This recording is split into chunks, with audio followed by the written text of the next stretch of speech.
Hey everyone, Scott from PSP Edmonton coming in again today. Today we're going to talk about the kettlebell swing.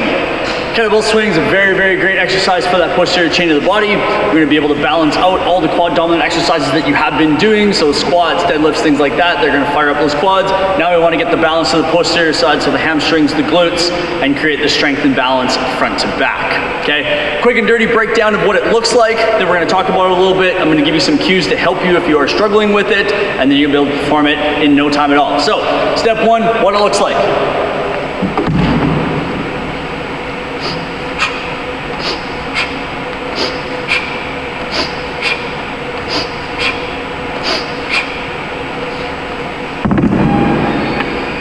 Great exercise. Here's how we break this one down. Remember, key number one to this one, a kettlebell swing is not a squat. A squat is a squat, a swing is a swing. Two completely different movements. Can it be done as a squat? Are you someone who normally performs it as a squat? That's fine. In the traditional sense though, we want to be able to balance out. You already do enough quad dominant stuff like I talked about before. So we don't want to add more squatting in and really just lighten up the front side of the body and not being able to get the balance to the back side of the body.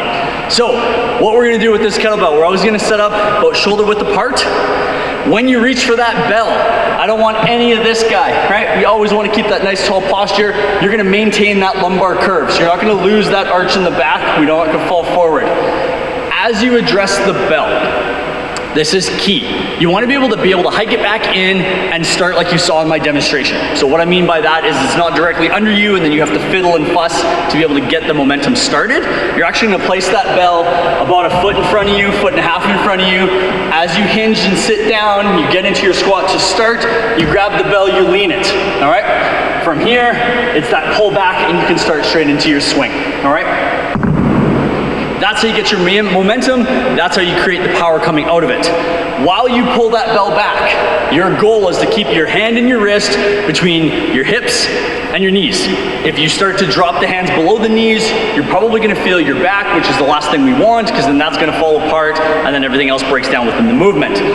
The easiest way to remember it is the hand stays close to your zipper, okay? So as that hand comes down, we keep the hand close to the body as we go through and then come through. So one-handed or two-handed swing, we keep those hands above the knees. The bell can go below the knees as long as the hands stay above the knees. Closer to the hips, the better, all right? As you grab that bell, you hike back. We're not going to use the shoulders to be able to pull it through. We're going to use the glutes, and that's where you saw that quick pop through, that quick fire through. So as we hike and we're loaded up, we then pop through quick and that bell just floats. So we're just following the pendulum. The shoulders aren't doing anything. So if you're going through a few of these, you're going, Scott, I'm feeling my shoulders. They're trying to lift that bell. They shouldn't need to. They should just be able to follow that pendulum nice and easy. The only thing that should be taxed is grip because that's all you're holding. So as you follow through, all it is the momentum of the bell coming through from the power that you created from the hips, not from the shoulders. Now, the other big misconception with a traditional kettlebell swing is it needs to go up overhead. So you see this all the time, right? We see these a lot, okay? We're not doing that. We're not saying it's wrong, but we're not doing that. That is not a swing, okay? That comes from the tactical athlete side, the CrossFit world, that type of style. The reason they did that is they needed to be able to count repetitions, so everyone had to be uniform across the board.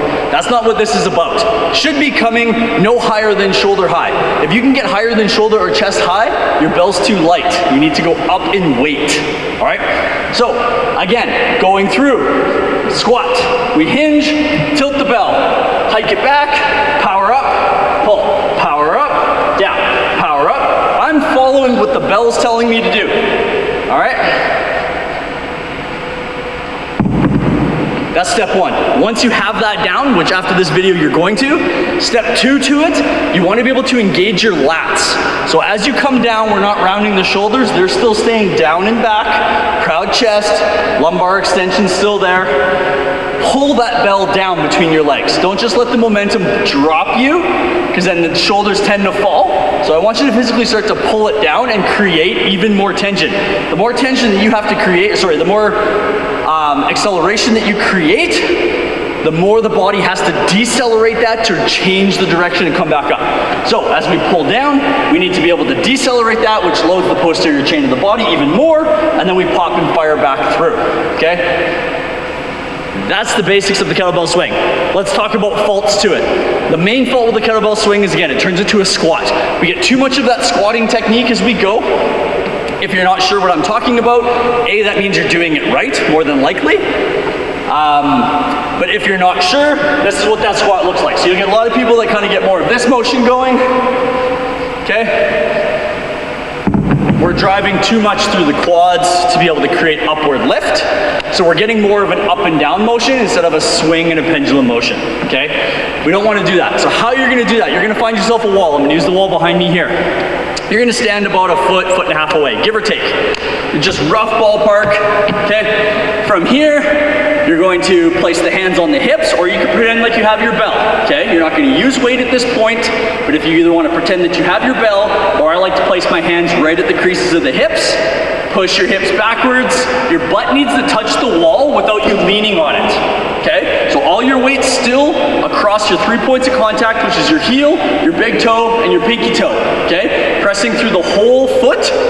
We're then gonna, as we swing down, the butt touches the wall, and then we fire back up. Again, if you're too far away and you lean, you're gonna feel like you're falling against the wall and then you can't get out of it. So you need to be in control. Straight up, touch the wall, come back up. I'm a little too far away, touch the wall, come back up. Touch the wall, come back up. That's an easy one to remember, okay? Great spot to do it. A wall, a door, something where you have something tactile that your butt touches each time. And again, you're only traveling about a foot, foot and a half is even getting way out there. You're gonna have a lot of flexibility to do that. So about a foot away from the wall, chest up. The last thing that I want to talk about, and I left it last for a reason.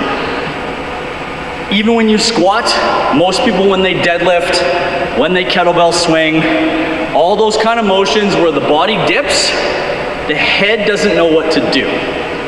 More often than not, when we're here at CFB Edmonton, if you're in the warrior room where there's a lot of mirrors, or in the weight room where there's a lot of mirrors, when you do your squat or when you do your deadlift, what do we normally do?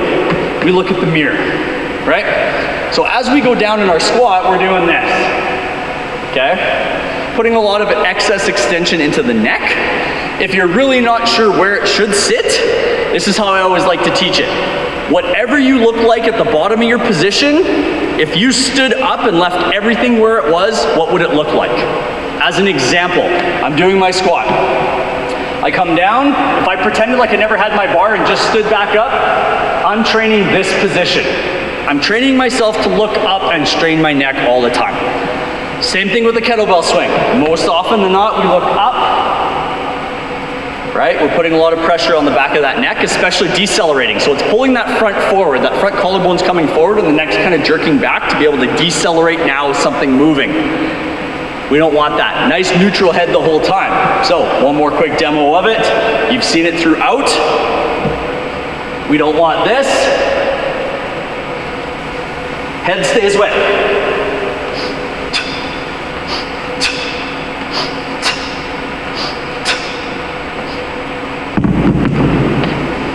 Got that? Beautiful. In the next video, I'm going to talk about one-handed swings, so stay tuned for that next video coming out. Any questions or concerns, always you know where to reach us.